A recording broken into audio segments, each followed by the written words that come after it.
Jim, you were the captain in 1999-2000.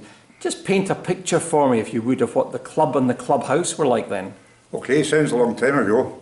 One of the reasons when you're approached to be captain, they always tell you there are no issues, but of course you find out there are some issues. But the temptation for me to become captain, of course, was I would get my name on a board, because I didn't really think there was much chance of getting it on any of the other boards. History has proved me right.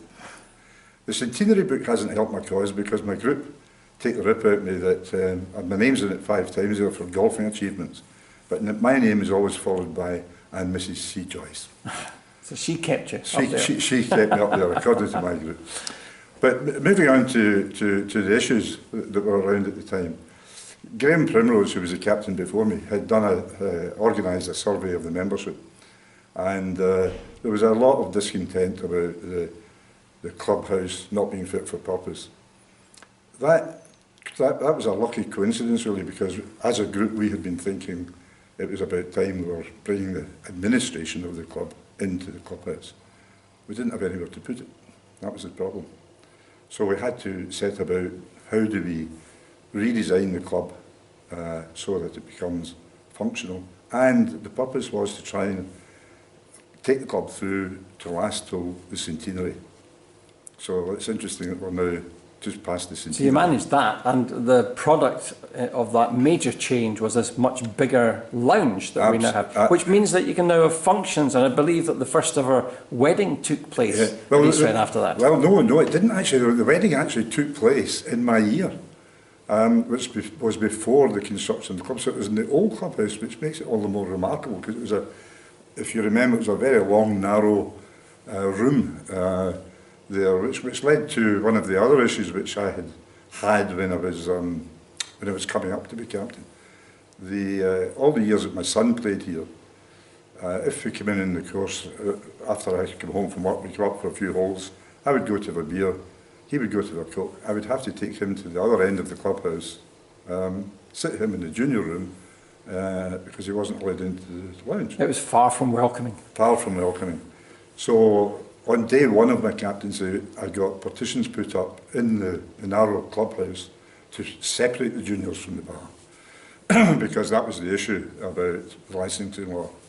So we solved that one, got the juniors in, because as any young boys would do, they tended to misbehave a wee bit when they were out of sight, away at the other end of the clubhouse. So that was nice to achieve that. And in these days, you had a huge waiting list. We had a waiting list that went out, believe it or not, to 10 years. We had 2 members particularly who used to chase me around the course every time I came up to see when they were going to get upgraded from temporary limited to full. They had to wait 6 years. So at that time we had to close the waiting list because it was becoming an embarrassment. And in fact we took to sending letters out asking for £25 to make sure that the waiting list was genuine. So when you consider everything you've seen in terms of changes at East Rhine, what have been the most significant ones for you? I think the most significant change undoubtedly is the clubhouse itself, because we actually were hoping that we could have used the upstairs part of the clubhouse, because it's, if we had got a veranda out there or something, it would have been ideal. But cost-wise, it was prohibitive, because to get upstairs for general use, we would have had to reconstruct the entrance, put in a proper staircase, because we wouldn't have met modern day standards of building to get people safely up the stairs and safely out the building if necessary. So it was a pity, because we would have liked to have done that. So several plans were formulated. We finished up with what we have now. We put the drawings out for months before the special meeting we had at Whitegraves Rugby Club. Let the members see what we were planning to do. First thing was that to make space for the administration, we had to move the ladies out of the locker room, which is where the office now is, at the front door, and move them to a space at the back of the building. And to do that, we had to enlarge the gents' locker room, build a new ladies' locker room, and the hexagon at the end to accommodate the visitors. So We achieved quite a lot in that build, and of course the lounge, which is huge compared to what it was. And I sit there now and think it's great to see the likes of people coming after shotguns, sitting having their meal. We would never have been able to accommodate these things. If you think about all the sort of outside receptions we have now, funerals, we do all sorts of things in there now that help the club, and we would not have been able to do that. So when would you have played the course for the first time? Oh, well, actually, I played the course before I joined it. I was living in Edinburgh at the time, and the company I worked for had a national knockout golf competition for to mark their centenary year, which was 1983. And I played it. The final was played over here, which I won. So when I moved to Glasgow, I thought, well, this is the place.